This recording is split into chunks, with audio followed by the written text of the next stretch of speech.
Hi everyone, I'm David Fisher, and this is Presidential Chronicles, the series of books and videos on American history as seen through the lives of the presidents of the United States. This episode is from the life of Calvin Coolidge, and the focus is Silent Cal. The word taciturn shows up in the Merriam-Webster dictionary with the following definition: temperamentally disinclined to talk. Very much the personality of Calvin Coolidge. It was a core part of who he was. Took some getting used to. It was a bit off-putting for some people as well, but the fact is Calvin Coolidge was painfully shy from the very beginning. He told this story to one of his biographers, R.M. Washburn. Do you know, I've never really grown up. It's a hard thing for me to play this game. In politics, one must meet people, and that's not easy for me. When I was a little fellow, as long ago as I could remember, I would go into a panic if I heard strange voices in the kitchen. I felt I just couldn't meet the people and shake hands with them. Most of the visitors would sit with father and mother in the kitchen, and the hardest thing in the world was to go through that kitchen door and give them a greeting. I was almost 10 before I realized I couldn't go on that way, and by fighting hard, I used to manage to get through that door. I'm all right with old friends, but every time I meet a stranger, I've got to go through that old kitchen door back home, and it is not easy. So some honest reflection by Calvin Coolidge. Throughout his life, he went off on his own, first to the Black River Academy for school, then to Amherst for college. Stories about Calvin Coolidge, how quiet he was in each of these places. Professional world, he's now reading law for the firm Hammond and Field in Northampton, Massachusetts. Henry Field, one of those partners, said, "I guess we've added the Sphinx to our staff." His partner, John Hammond, had a little bit of an interesting twist. He said, "That young fellow isn't much when it comes to gab, but he's a hog for work. He's only been in this office a few months, but I found out that when he says a thing is so, it is." So at least when he spoke, people did tend to listen to him because he seemed like he knew what he was talking about. He just didn't speak very often. This is a very strange characteristic for a politician. Even if friends couldn't understand at times, how did he win elections with this personality of his? Henry Field again made the comment, "I cannot see how Calvin Coolidge gets the votes." He absolutely killed every tradition we've ever had in Massachusetts as to the qualities one must have to be a successful and practical politician. So far as I know, he's wrecked them all. I've never known him to slap a man on the back once. So far as I know, he has never had a nickname in his life. People who know him, call him Cal, but that's as far as they will go. He is not what you would call a mixer. He's the quietest man I ever knew. And this was from his friend, Henry Field. Still just didn't understand how someone with this personality could win elections. Well, what was it like to be the wife of a man like this? Well, Grace Coolidge in particular was the opposite in her personality. She was outgoing and social and witty and charming, and Calvin Coolidge was virtually none of these. But she accepted him. She didn't try to change him, and sometimes she even celebrated his taciturnity. In 1914, when Coolidge is running for the state senate in Massachusetts for the fourth time, Grace Coolidge hung the following lines in their living room. "A wise old owl lived in an oak. The more he saw, the less he spoke. The less he spoke, the more he heard. Why can't we be like that old bird?"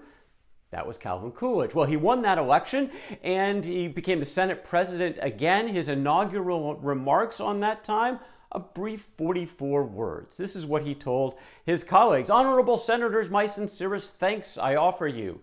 Conserve the firm foundations of our institutions. Do your work with the spirit of a soldier in the public service. Be loyal to the Commonwealth and to yourselves, and be brief. Above all things, be brief." That was the entire inaugural speech for Calvin Coolidge when he became the Senate president for the second time. What about when he became governor of Massachusetts? Maybe things would change then? No. Here's an example. When the governor and 5 other governors from New England states were welcoming the Yankee division home from World War I back into Boston, this is in April of 1919, one of those other governors was John Bartlett of New Hampshire, who basically stood next to Calvin Coolidge in the cold for 5 hours, and according to Bartlett, Coolidge had one sentence for him the entire time, and this is what he said. "Governor," speaking to Bartlett, "I think you will find that if you put one foot on the rail and lean in my position a while and then change to the other foot, you will find it will rest you." Well, Bartlett said, "I tried it, and sure enough, it was a relief. But I could not and cannot now comprehend a man who could stand 5 hours and have nothing else to say." So again, off-putting for some, others would come to accept. But Calvin Coolidge, whenever he was sort of confronted with this, he had sort of a standard line. He said, "Look, I've never been hurt by what I have not said."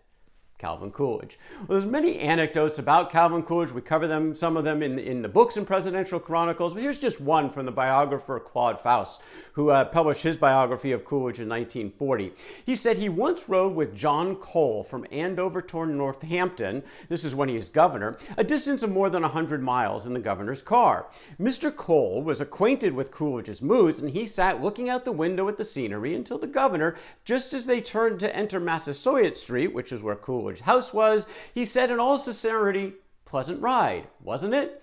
He was very comfortable just sitting quietly with other people. Well, what about when he became vice president of the United States? Any change there in his personality? After all, he would attend many events, as he said, got to eat somewhere, but again, he rarely said a word at a lot of these events. He liked coming late. He would leave early. He let Grace, his wife, be the leader when it came to these social activities. And again, a reporter took notice. Edward Lowery made the statement that the elections of 1920 imported to the city of conversation as one of its necessary consequences, perhaps the oddest and most singular apparition this vocal and articulate settlement has ever known.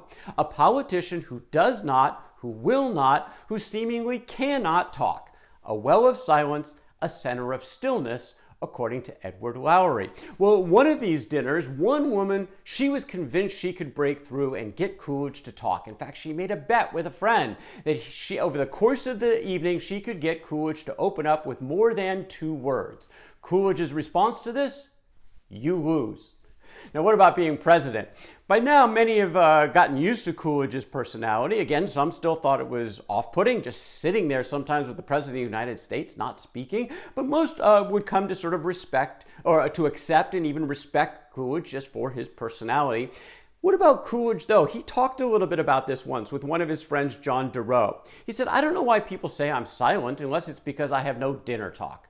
I have made more speeches than any other president. If I tried, I suppose I could learn to talk at the table, but I always have good company around me and could have a better time listening than talking." He was a good listener. In fact, this was part of his skills as a politician. Thought it was mark of a good leader. But of course, Calvin Coolidge took this very much to the extreme, especially for politicians.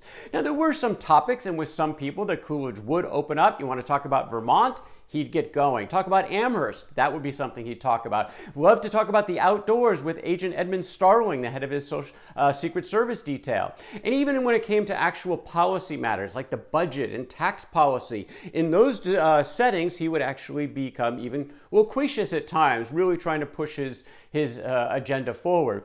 But these were largely the exceptions. Only really with people that he knew and trusted on topics of special interest, usually not related to politics, by the way.